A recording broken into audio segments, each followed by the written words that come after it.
Home ownership is arguably the most important path towards financial security for millions of Americans. But for the Black community, home ownership is now at its lowest point in 50 years. And it is because of a decades-old practice driven by racism that still exists across the country today. NBC's Steve Patterson explains from Chicago, one of the nation's most divided cities, in our Inequality in America series. Chicago is a city of neighborhoods. And no matter where you live, there's a tremendous amount of pride. While the city's south side has a reputation for violence and poverty, its Chatham neighborhood is full of tree-lined streets and well-kept bungalow-style homes, including this 4-bedroom house once owned by baseball legend Ernie Banks. It's a very stable community. But when Nidra Freers applied for a mortgage in 2018, bank said it was only worth $100,000. The bank said that this house is worth $100,000. That is basically what the bank said. Appraisers are paid to be conservative, and they seem to be particularly conservative in Black areas. That's consistent with what City Bureau reporter Aaron Allen discovered. These are beautiful properties. Growing up in Chicago, he learned about redlining in school, the federal government's practice of drawing lines around neighborhoods deemed high risk. It began in the 1930s, making it nearly impossible for residents of predominantly Black communities to get loans. It was obvious that this system is still continuing. WBEZ and City Bureau examined $57 billion of Chicago mortgages. 68% of the money went to majority white neighborhoods. Black neighborhoods got only 8%. Affluent Lincoln Park received more lending than every Black neighborhood combined. The report also found a disparity in the number of loans, financial institutions granting 4 times as many in white neighborhoods than in Black or Latino. These systems exist that cause the boarded up buildings that you see when you drive through hoods, and the reason why progress has stopped for a lot of these communities. The analysis included non-bank lenders responsible for more than half of Chicago mortgages. The American Bankers Association says in part that the report failed to reflect differences in home prices, so it does not fully capture banks' commitment to Chicago neighborhoods. But local activists are urging Congress to require banks to loan more in minority communities. Prevents these communities from creating generational wealth. Tiffany Smith, who grew up on the South Side and purchased her parents' home, has made it her mission to help others become homeowners. We have to begin talking about how we are going to fix this and create a system of equity within our city, within our state, and within our country. Hoping one day that neighborhood pride stems from a growing investment in the future. Steve Patterson, NBC News, Chicago. That was Steve Patterson reporting. And Chuck, I'm so glad we aired this because it's a fundamental issue in why we have such drastic inequality in this country. Redlining goes to the heart of it. And it's something that, frankly, a lot of people do not learn about in school. I never learned about it in school. I thought I had a good education. Clearly, as good as it was not all-encompassing. And it's something that, as more Americans learn about it, and as they should, I hope that enough outrage is expressed to turn things around, because in order to as he was saying in the report, to build generational wealth, homeownership is a key factor in that. It is, and this sort of what we've done is we've created an artificial sort of market, if you will, that's what redlining did. It created sort of almost an artificial and then these neighborhoods have been digging out of that artificial designation now for multiple generations. This hour on Capitol Hill, the Senate Judiciary Committee is convening a hearing on police use of force. And earlier this afternoon, the president signed an executive order on policing. The family, though, of Ahmaud Arbery met with the president prior to the signing. And Arbery is the 25-year-old unarmed Black man who was chased down by 3 white men and shot while jogging in Georgia. Arbery's death has renewed calls for a hate crime law to be adopted in the state of Georgia. That legislation has been stalled in Georgia's Senate after passing in the House last year. Joining us now is the top leader of the state's African Methodist Episcopal Church, Bishop Reginald T. Jackson. Bishop Jackson has been pushing for a hate crimes law in Georgia for quite some time now, and Bishop Jackson joins us now. So, Bishop, do you feel as if with some state legislators, have you sat down with some of these Republican state legislatures who have been skeptical of a hate crimes law? And after the Arbery event, are they more open-minded on this idea now? Yes, I have. In fact, yesterday I sat in a meeting with Lieutenant Governor Duncan, me and faith leaders from across the state, and I'm more optimistic today than I was yesterday that we'll get a hate crimes law passed. This session of the legislature is going to be in session another 10 days. These 10 days are going to define what kind of state Georgia really is. Can I get your take on what happened the other night at that Wendy's with Rayshad Brooks? The officer has been fired. The police chief has stepped down. She's resigned.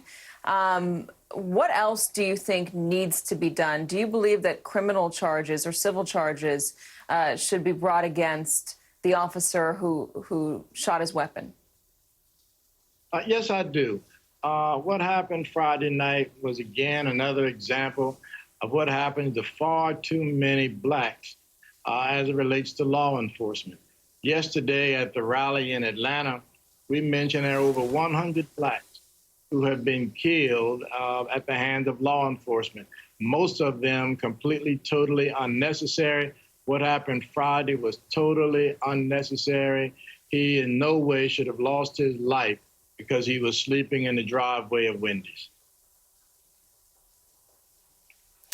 Bishop Jackson, the state of Georgia, on paper, is a very diverse state.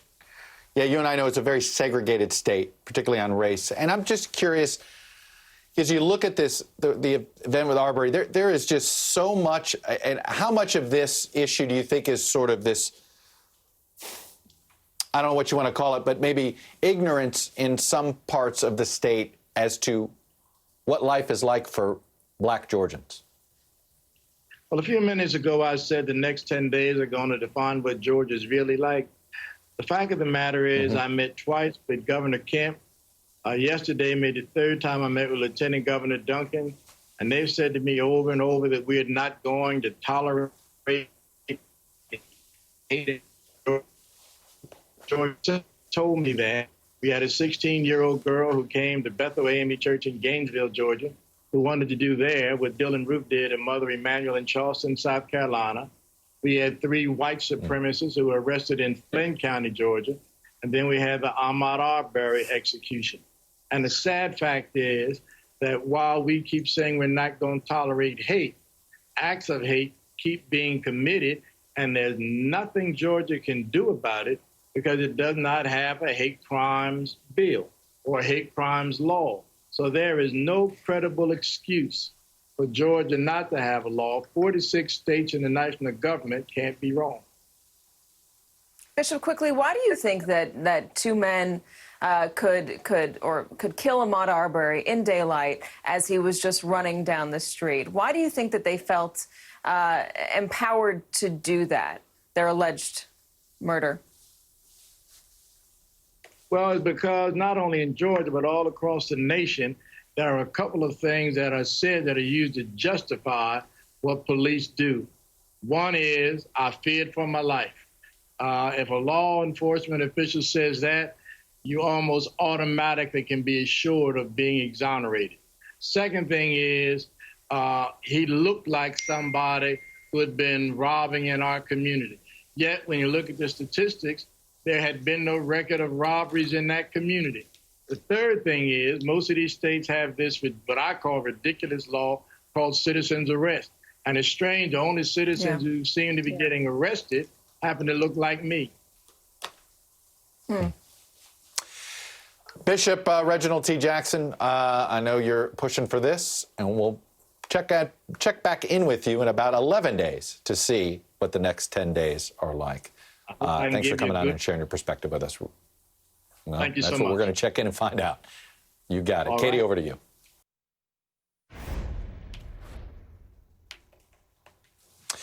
A new poll out of Mississippi finds rising public support for removing the Confederate emblem from the state's flag. 46% of Mississippians support keeping it on the flag compared to 45% who support changing it, according to Chisholm Strategies poll.